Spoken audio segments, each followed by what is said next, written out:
اس سے اندازہ ہوا کہ اختلاف رائے اگر اہل اللہ یا علماء سے ہو جائے اور ہو دیانت یعنی حجت بھی ہو کوئی مذاق نہیں، لیکن بے ادبی یا تمسخر یا تضحیک یہ کسی حالت میں جائز نہیں، اس لیے کہ بہرحال وہ عالم دین ہے جس سے آپ اختلاف کر رہے ہیں، اس کا مقام اور منصب نیابت رسول کا ہے، وہ نائب رسول ہے، اس کی عظمت واجب ہوگی۔ آپ امام ابی حنیفہ کے فقہ پہ عمل کرتے ہیں، 50 مسئلوں میں خلاف کرتے ہیں امام شافعی، لیکن ادنا درجے میں بے ادبی ذرہ برابر امام شافعی رحمہ اللہ کے قلب میں نہیں آ سکتی مومن کے، اس لیے کہ جیسے امام ابی حنیفہ واجب التعظیم ویسے امام شافعی واجب التعظیم، دونوں آفتاب اور مہتاب ہیں دین کے، دونوں سے نور حاصل ہو رہا ہے، برکت حاصل ہو رہی ہے، تو کس طرح سے جائے گا کہ ادنا درجے کی گستاخی؟ تو گستاخی کرنا جہالت کی علامت ہے، استہزاء کرنا جہالت کی علامت ہے۔ موسیٰ علیہ السلام نے جب نصیحت کی ہے قوم کو اور فرمایا کہ یہ فلاں مقتول زندہ ہو جائے گا اگر بچڑے کا ذبح کر کے اس سے ملا دو، تو بنی اسرائیل کہتے ہیں کہ اتتخذنا ہزوا، کیا آپ مذاق کر رہے ہیں، زندگی کر رہے ہیں ہمارے ساتھ، کہاں بچڑا، کہاں اس کا ذبیحہ، کہاں مقتول کی لاش کو ملانے سے زندہ ہو جانا، کیا تعلق بچڑے کو اور زندگی کی؟ اتتخذنا ہزوا، کیا مذاق کرتے ہیں؟ فرمایا قال اعوذ باللہ ان اکون من الجاہلین، میں اللہ سے پناہ مانگتا ہوں کہ میں جاہلوں میں شمار ہوں، یعنی دلگی اور تمسخر جاہل کی علامت، یہ جاہلوں کا کام ہے، علم کا والوں کا کام نہیں ہے کہ تمسخر کریں، اس لیے کہ وہ ادب کے خلاف ہے اور ادب پر دین کا مدار، تو تمسخر بے ادبی اور بے ادبی سے دین ضائع ہوتا ہے۔ تو ایک ہے رائے کا اختلاف، ایک ہے کسی عالم سے مسلک کا اختلاف، لیکن ایک ہے اس کی بے ادبی، اختلاف جائز ہے، بے ادبی کسی حالت میں جائز نہیں۔ میں نے حضرت مولانا تھانوی رحمۃ اللہ علیہ کو دیکھا، مولانا احمد رضا خان صاحب مرحوم سے بڑا اختلاف، بہت سی چیزوں میں اختلاف، کہیں قیام کے مسئلے میں، کہیں عرس کے، کہیں میلاد کے، لیکن جب مجلس میں ذکر آتا تو فرماتے مولانا احمد رضا خان صاحب مرحوم، یہ فرماتے۔ ایک دفعہ مجلس میں بیٹھنے والے ایک شخص نے کہیں بلا مولانا کے احمد رضا کہہ دیا، حضرت نے ڈانٹا اور خفا ہوئے، فرمایا عالم تو ہیں اگرچہ اختلاف ہے رائے کا، تم منصب کب کی بے احترامی کرتے ہو، کس طرح جائز؟ رائے کا اختلاف اور چیز ہے، ایک عالم کی عزت کرنا اور چیز، تو بہرحال وہ حجت سے اختلاف کر رہے ہیں، یہ الگ چیز ہے کہ ہم اس کو خطا سمجھتے ہیں، ہم اس کو صحیح نہیں سمجھتے، لیکن جب وہ ایک حجت رکھتے ہیں غلط یا صحیح، تو حجت سے اختلاف کرنے کا حق حاصل ہے اہل علم کو، اس تو توہین کا کیا مطلب، بے ادبی کا کیا مطلب؟ یہ برا سمجھا کہ لفظ مولانا نہ لگایا اس نے، حالانکہ مولانا تھانوی رحمۃ اللہ علیہ کے مد مقابل تو مولانا چھوڑ گئے انتہائی گستاخی سے یاد کرتے ہیں، مگر مولانا اہل علم میں سے تھے، وہ تو نام اگر علم کا آیا تو ادب ضروری سمجھتے، چاہے مخالف ہو چاہے بالکل معاند بھی ہو، مگر ادب کا رشتہ ہاتھ سے نہیں چھوڑتے۔ میں نے سنا واقعہ حضرت مولانا محمد قاسم صاحب رحمۃ اللہ علیہ نانوتوی کا کہ دہلی میں قیام تھا تو حضرت کے خدام میں تھے وہاں چند حضرات مقیم، ایک تو حضرت شیخ الہند مولانا محمود حسن صاحب موجود تھے، دوسرے شاگرد مولانا احمد حسن صاحب محدث امروہی وہ بھی وہاں موجود تھے، حاجی امیر شاہ خان صاحب مرحوم وہ بھی حضرت کے خدام میں تھے، وہ بھی موجود تھے۔ تو مولانا احمد حسن صاحب مرحوم نے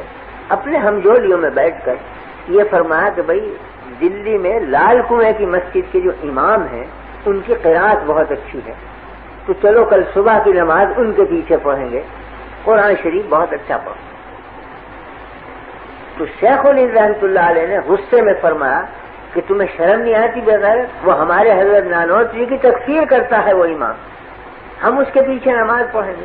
جب وہ حضرت مولانا کو کافر کہتا ہے ہم نہیں پڑھیں گے ایسے شخص کے پیچھے نماز، اور کوئی ذرا سخت لہجہ اختیار کیا۔ یہ جملے حضرت نانوتوی کے کان میں پڑے،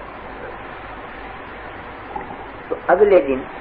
حضرت نانوتوی رحمۃ اللہ علیہ ان سب شاگردوں کو لے کر اسی مسجد میں پہنچے صبح کی نماز پڑھنے کے لیے، اسی امام کے پیچھے جا کے نماز پڑھی۔ نماز کا جب سلام پھیرا تو چونکہ لوگ اجنبی تھے یہ، تو نمازیوں نے دیکھا کہ بھئی یہ ہیں تو کچھ علماء صورت مگر ہیں اجنبی، تو کچھ چوے گوئیاں ہوئی کون ہے معلوم ہوا کہ تو حضرت مولانا احمد قاسم صاحب اور یہ ان کے شاگرد مولانا شیخ الہند محمود الحسن صاحب ہیں اور یہ مولانا احمد حسن محدث امروہی ان کے تلمیذ ہیں۔